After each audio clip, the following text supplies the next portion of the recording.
My name is Kayla. I attend the Boys and Girls Club in Cleveland, and today we're going to interview a banker for some financial tips. So, can you tell us a little bit about yourself? Yes. So my name is Jack. I work for KeyBank. I'm a relationship manager.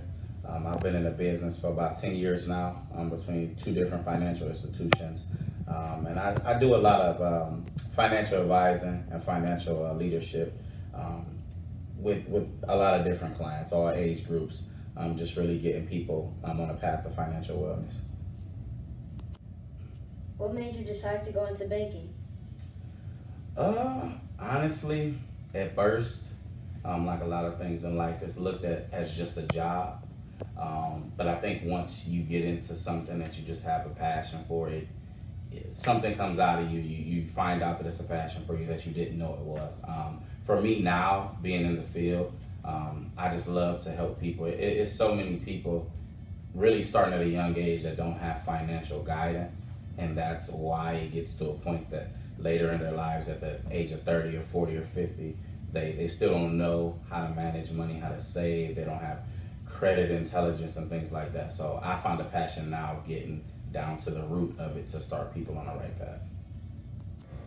How important is credit, and what are some ways to build up your credit at a young age? That's a good question. Credit is actually, it's just as important as having cash. So savings. A lot of people think cash beats out credit, but credit is cash. Credit essentially is just your name. So, for example, being able to walk into a car dealership and just because they run you, your name comes up on this tier level with this score that you know how to pay money back to any type of company, and they give you something based on your name. So credit is very powerful. As far as young people in credit, there's a certain age level that you have to get to in order to be able to start building credit. I think it's important for parents to know, which we don't have a lot of parents don't know the importance of credit. So therefore, it doesn't go down to the next generation for young people to know. But if parents know, parents can get their kids started at a young age with being co-owners or authorized users. Authorized users on accounts, and the kid is able to use the card, but the parent can monitor everything. So it can start at the age of 18 and so on and so forth. They can get their own cards once they establish a certain number of trade lines and things like that.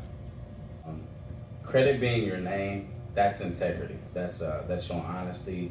That's showing that you're faithful to come through on your word. I think it's a good skill. It's a good attribute and personality trait for young people to establish.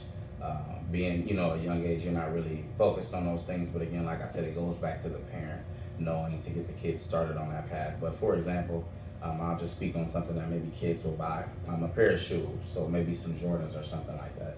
You went into a store and they said, hey, you have to pay back $200 over 12 months. That payment will be broke. That $200 will be broken up into 12 months, and you're signing your name and you're saying, hey, I'm going to pay this back over this course of time, and that's your name. And honestly, in the world, that's really all you have. So you want to show honesty, integrity, and faithfulness to come through on your word. Now that we talked about credit and integrity, let's talk about savings. So, how important is it to save money? Oh, very, very important, especially at a young age. So when I was younger, there's a job that I had. I was working at Dave's Supermarkets, and I called every Monday to get the job, and I finally got the job, and there's a lot of money that I made there back in that time. So I'm thinking back on like paychecks and things like that I got from Dave's, and I really can say if I would have saved that money, I would have built a very, very nice cushion for myself. I think younger kids don't think about, when you're young, you don't think about saving. So I kind of gave the example about the Jordans before. And I honestly, that's the mindset of young people. They want to buy the latest shoe. They want to buy the latest brand of clothes. They want to go here and go to the movies and do. It's very important to stop and think about the money that's being spent, because you don't think, when you're spending, when you're just in the flow of spending, you don't think about the amount that's adding up. So every increment adds up. For young people, is very important because you want to have something when you go to graduate high school. A lot of young people work jobs through maybe the end of middle school through high school, and they don't have anything to show for it. They just know that they work somewhere, they have no money to show. You might have a lot of shoes and clothes, but you grew out of those things, but your money, I mean, that's value for your life. And that can get you further than the latest clothes or shoes or anything like that. So it's just really important to get that in a mindset at a young age to start saving money, even if it's things from allowances or a summer job, whatever it is. So unfortunately, with this year, what's been going on with the coronavirus. A lot of people, they were out of jobs. A lot of businesses closed down. So a lot of financial hardship happened this year.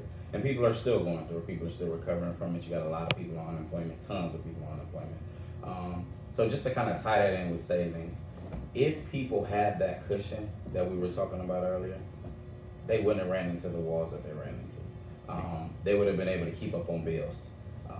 People usually refer to savings accounts as rainy day funds. So what we've been going through this year has been a lot of rainy days, rainy months rather. But if people had that set aside, they wouldn't have had to deal with that. A lot of adults were never taught the skills that I was talking about before to be able to bring it down and pass it down to a generation below them. So they ran into financial hardships that their kids had to feel because, that's their family. But I challenge all young people to really think seriously about savings.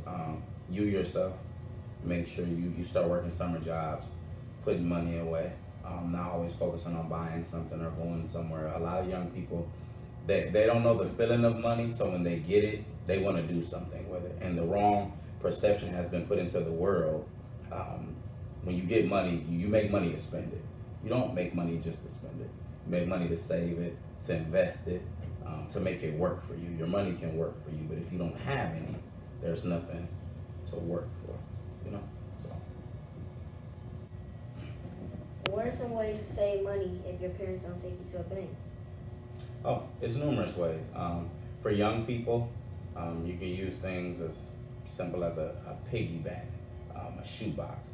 I know a lot of people say they keep money under the mattress. I wouldn't say do that, but yeah. When I was a kid, I put money in a piggy bank, and I would take some out every Saturday and try to go to the store and things like that. I mean, you don't have to go to a bank. I would encourage young people to ask their parents, hey, can I open up a savings account? How old do I need to be? Hey, I have some money, can I put it into an account? Just to get in the habit of doing that. But the real purpose is getting in the habit of saving regardless of how you do it. The bank that's the safest way to save money. You have it in an account, it's safe, it's insured, it's secure.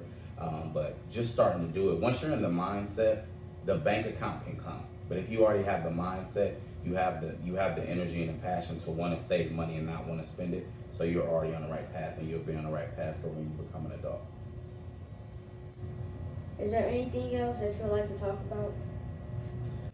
Financial wellness is really important. It's really important to be financially well and financially off. This year has thrown so many curveballs at so many different families in so many different states in so many different ways. So I believe that if we all have financial wellness and we have financial literacy, we will be better off in our own individual homes. And we have to remember to, like so right now, we got to give back to younger generations and even people my age or people older. If you have the information, if you have the knowledge about financial wellness, give it back, help people get to that place to where they need to be. Thank you for taking this time and doing the interview. Absolutely, man.